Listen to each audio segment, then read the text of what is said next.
Welcome to Aquarium Know-How. My name's Thomas. I'm doing a video series on setting up a brand new aquarium for beginners. In this video, I'm going to be explaining the basic equipment you need and how to set it all up.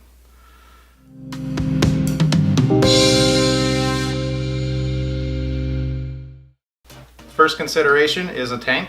You're going to want to get a decent sized tank. Don't get too small because a lot of problems can happen really quick in a small body of water, where if you have more water, issues don't tend to be as big of an issue as quickly.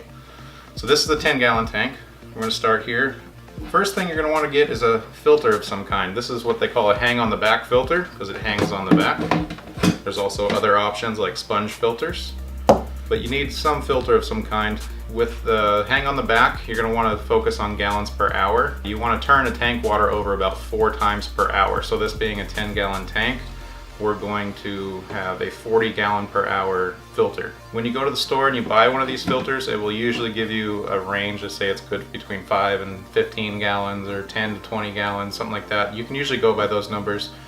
What they really usually are just indicating is the gallons per hour for the tank size. For sponge filters, there's not really gallons per hour to worry about. All it's doing is it's pushing air bubbles down into here, and by the motion of the air bubbles rising, it draws water through this sponge. So this size is perfect for this aquarium. You can go bigger. They don't get too much smaller than this, but a little sponge filter will go a long ways, even in a larger tank. Next thing you're going to need is a heater of some kind. They've got 2 different kinds mainly. This heater is a fully submersible heater, meaning it can go completely underwater. Some of them you have to keep the top of it above water, and there's usually a little line that indicates what the water level it has to be at. I prefer the submersible ones.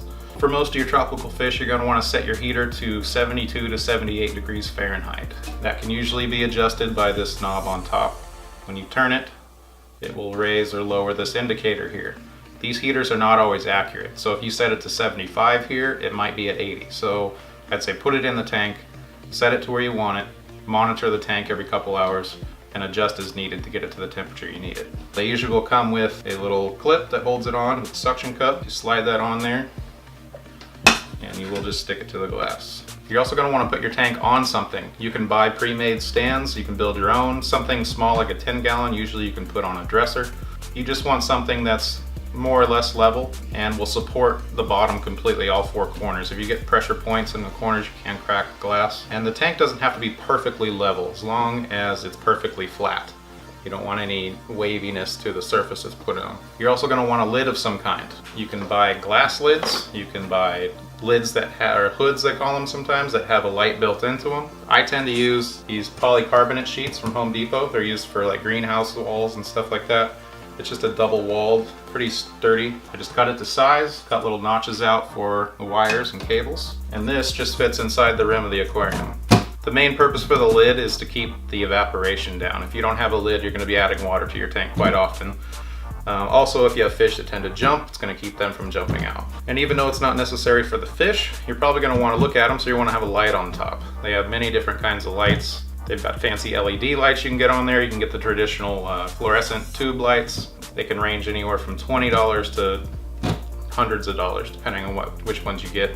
You don't need anything fancy. The fish don't care about the light. It's mainly just for you to look at them. So if you're just beginning, you're not doing any live plants or anything that requires any special kind of lighting, you can easily go with cheap lights. You can even use shop lights, desk lamps if you want, whatever you'd like. If you're going to be keeping fish, you're obviously going to want a net to transport new fish into the tank or scoop out any dead ones. This also works good for getting stuff out of the corners.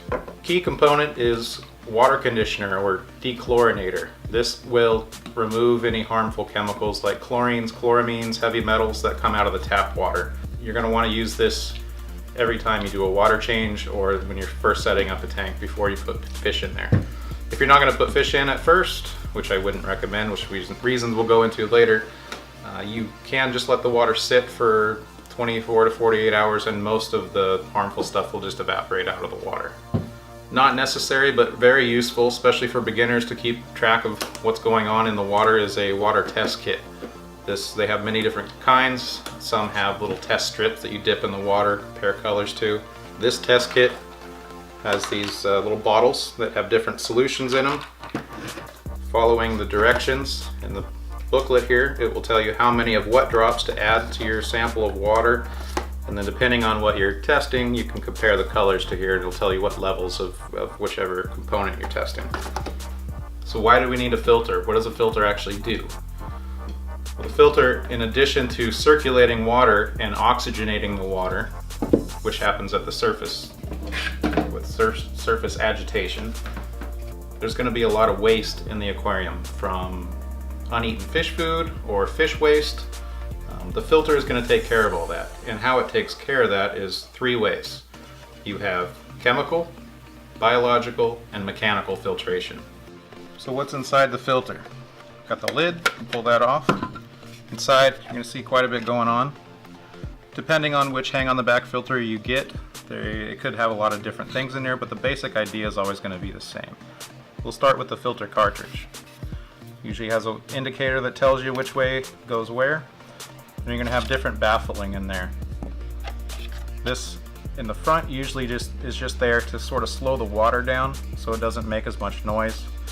The main goal of a lot of these hang on the back filter companies is to make them as quiet as possible. So these baffling systems aren't really necessary, although this one is going to help hold this filter cartridge in place. So this filter cartridge is where most of your filtration is going to be. Inside of here, you can see it's a little darker on this side than this side. Inside is activated carbon. The activated carbon is what your chemical filtration is. Carbon just naturally pulls chemicals out of the water that's passing through it. The other part of it is the actual cotton or mesh itself is going to stop any debris and chunks of stuff coming through here. This is what's going to keep your water clean as you get a lot of uneaten food or food particles in the water that make it kind of cloudy. They're going to go in through the filter and collect on here. Now on here you're also going to grow bacteria. The bacteria on here that grows is going to be part of the denitrification process, which is going to take care of your ammonias and nitrates in the aquarium. So how the filter functions, so this is going to be underwater. This is where the water is going to get drawn up through there. The screen here is just to keep fish and other stuff from going up in through the motor. In this section is where your motor is going to be. Depending on which one you have, they all are a little different, but you can usually take these apart. Be careful, the plastic's not always the highest quality. So in here is your motor. This one's sealed on this end, but if we pop this out, you'll see that little impeller in there.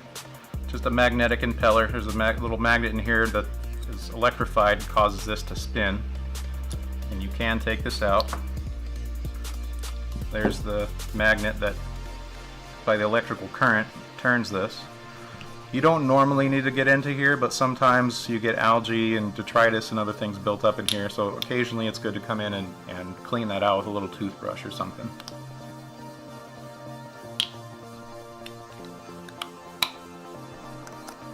So now that we got this open, we can see the water's going to come up here. It's going to go through that impeller and up through this slot. From there, it's going to go into the filter itself. It's going to get drawn up through this hole, come across this area, and back into here. From there, you're going to have your filter pads in there. The water's going to come through the back and flow through this filter media, and then back into the tank. Pretty simple. That's basically all there is to it. Snap that back on. For a sponge filter, you need an air pump to run this. They're pretty cheap, but you can pull this off. Basically an airline tubing is going to hook onto this little nipple here, and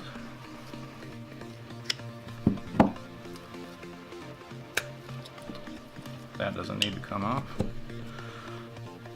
So this is where your filter media is. This is basically the same thing as the cartridge, although this is not going to have any chemical filtration because there's no carbon in here. Without that, you can see what's going to do is you're going to have an air line to this, pumping air down inside, and it goes all the way down through here and out the bottom. Those air bubbles are going to come up through these little holes, which your filter is going to sit on. Those bubbles are going to travel up this tube and up this tube and rise, and by the motion of the bubbles rising up, it's going to pull water with it. and the only way for the water to get pulled through is through the filter. The sponge itself is going to be the mechanical filtration, trapping any debris and floating material, and you're also going to grow all your bacteria in here. Either way you decide to go, whether it's hang on the back or the sponge filter, either one's fine. These sponge filters can sometimes be thought of as cheap alternatives, but they're really great filters. There's people that run massive tanks with just sponge filters alone. And you can see that this sponge has a lot more surface area and a lot more mass to it than this little filter pack here. So you can actually get quite a bit of filtration out of these. So now that we got the equipment, we're going to talk a little bit about what you're going to put in your aquarium. As far as substrate goes, substrate is the gravel or sand or whatever you choose to put on the bottom. You can do pretty much anything. You can buy the gravel, the sand at the pet store. It's usually quite a bit more expensive than some of the materials I use. I usually use substrate from the hardware store. Whether it's pea gravel or sand, you can buy big bags of them for $3, $4, $5, depending on what you get. Although keep in mind that that stuff isn't intended for aquariums. Some of it can have a high silicate content. Silicate tends to be abrasive, so it can cut into the silicone, potentially breaking the bond between the two pieces of glass. I've never had a problem with it, but might want to consider that before you decide to go that route. So in here I have pea gravel from the hardware store. If you're getting your substrate from the hardware store, it's usually going to be really muddy. It's not intended for aquariums, so rinse it out really good. I usually just fill this bucket up, stir the gravel around, dump it out, refill it. Just do that a few times until the water starts to run clear.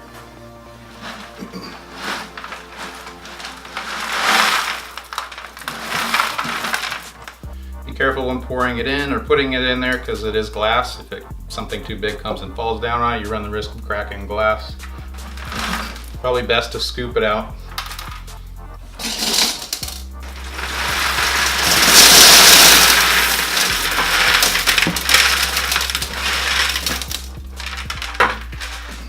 Whatever substrate you use, generally probably don't want to go deeper than about 2 inches.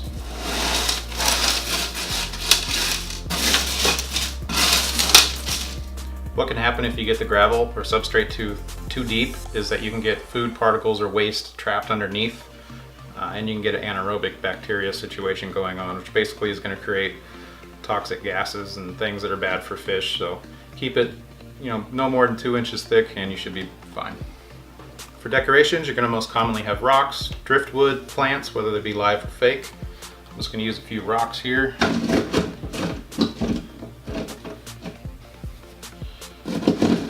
I get a lot of my rocks out from out in nature. If you're going to do that, make sure that you sterilize them first. There could be any number of critters or bugs and stuff on there you don't want in your aquarium.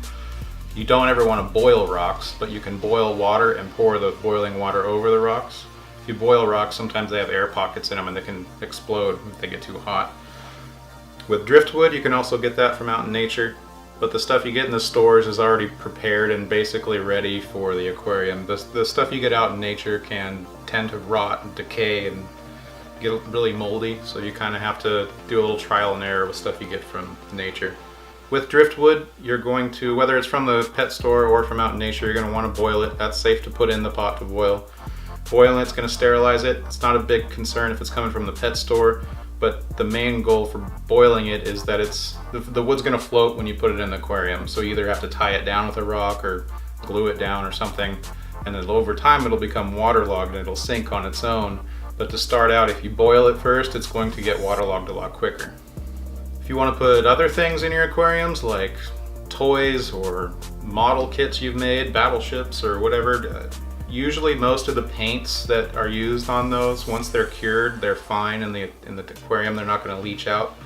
But some paints may do that, some glues may do that, so do a little research before you put anything like that in the aquarium. When adding water, it's good to get the water temperature up to the temperature it's going to be in the tank, and to add your dechlorinator in the proper amount. You don't have to be perfectly exact with the dechlorinator. It would take a lot to be dangerous for your fish. And when pouring the water in, if you're using a bucket or even with a hose, you can get a plate. Put that at the bottom. When you pour the water in, it's going to scatter all the rocks everywhere. So if you have a plate in there to help kind of disperse the water, it'll be a little more gentle.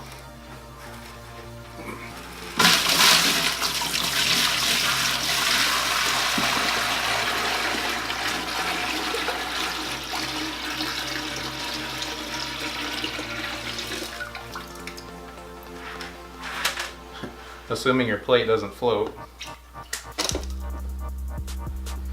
But let's just put a rock on it.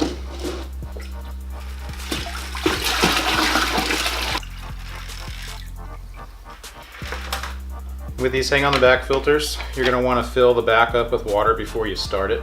You never want to run these motors dry. You'll burn them out.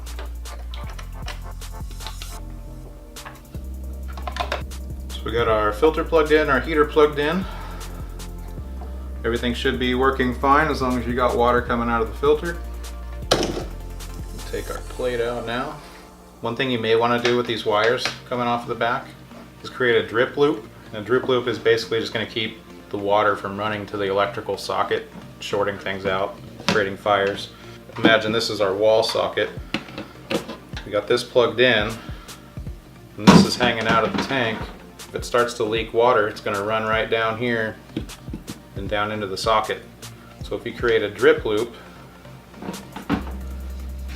imagine this is higher, the water is going to drip off the lowest point first, therefore avoiding getting into the electrical socket. So now for the worst part of starting a new aquarium, is you can't add fish to it right away. In fact, it probably won't be about a month until you can add fish. The reason for that is that this is a pretty sterile environment right now. That bacteria we were talking about that's going to colonize in the back of the filter, it's not there yet. It takes a while to do it. If you add fish now, they'll be fine for a little while, but as they eat, they create waste, or uneaten food that gets left in there is going to decay and rot, and that's going to basically get broken down into ammonia, and ammonia is really toxic for fish. The bacteria that we're trying to colonize in here is going to take care of that, and it's going to break that ammonia down into nitrite and then into nitrate. There's a couple different bacteria going on, but I'm not going to get into the scientific stuff of it in here. That's where this test kit comes in. It's going to test pH, which is good to know pH because different fish require different pH levels. It's also going to test for the ammonia, test for nitrite, and test for nitrate. That's what all these colors are in here. This whole process is the process of denitrification. It's basically just breaking harmful chemicals down to less harmful chemicals. It's also called the nitrogen cycle. And when people talk about cycling a tank, this is what we're talking about. You have to cycle this tank, meaning you have to get that bacteria colony built up in here. It's going to build up in the filter mainly, but also on any surface in the tank, on the gravel, the rocks, the glass, the heater, everything. Before that bacteria to colonize, it needs something to eat. Right now, with just clean tap water in here, there's not really anything to break down into ammonia for the bacteria to eat. So there's a couple different ways we can start the cycle on this tank. We can do the fishless cycle, which is just adding a little bit of fish food into the tank. By adding the fish food, it's going to go down to the bottom, nothing's going to eat it, it's going to rot, turn to ammonia and decay, and the bacteria is going to eat that, and slowly over time, bacteria is going to colonize more and more because of the amounts of ammonia that are in there. The other method of cycling a tank is by adding one or two really hardy fish in here and hoping that they survive the process. By adding the fish in here, they're going to eat and create the waste and create the ammonias for the bacteria to colonize.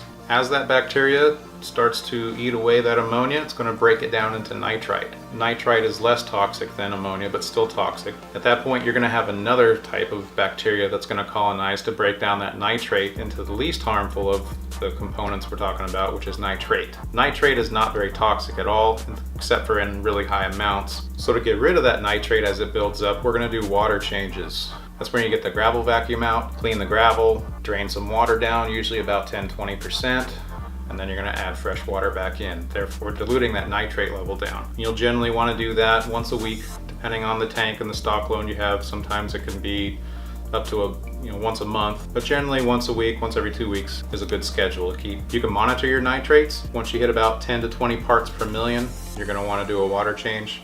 You can go higher, but as you get higher, it's going to get more and more harmful to fish. So you can kind of just see how quickly your tank builds up the nitrates. If it takes a month for it to get to 10 to 20 parts per million, then don't do a water change but once a month. If it happens quicker, If it gets up to 40 every 2 weeks, you probably want to do a water change every week. This cycling process is going to take generally about a month, sometimes quicker, sometimes longer, depending on your situation. But as you go through the cycling process, you can monitor your levels here. You're going to see ammonia go up in the beginning, and after a little while you should start seeing the nitrate come up. At that point, you know that you're starting to get that bacteria eating the ammonia and turning it into nitrite. Then once you get the nitrate levels coming up, you'll know that you'll have that second form of bacteria coming in and eating the nitrite. So once you get close to completing the cycling process, you're going to see your ammonia creep up to 0, and at the end you should have no ammonia in there, 0 parts per million, and you're going to see your nitrite do the same thing. It's going to get up to 0, and your nitrates are going to come up. After the cycling process, you shouldn't see any nitrite or ammonia in the system as long as it's working properly. You're only going to see the nitrate,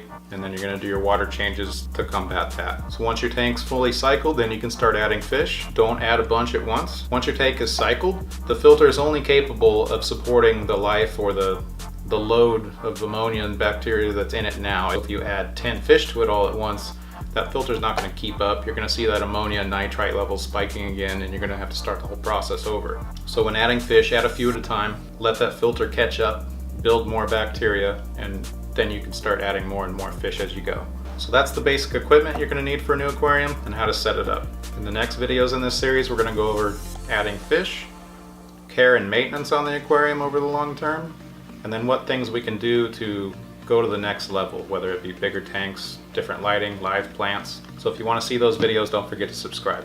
If you like this video, give it a like. If you have any questions, feel free to leave a comment below, and thanks for watching.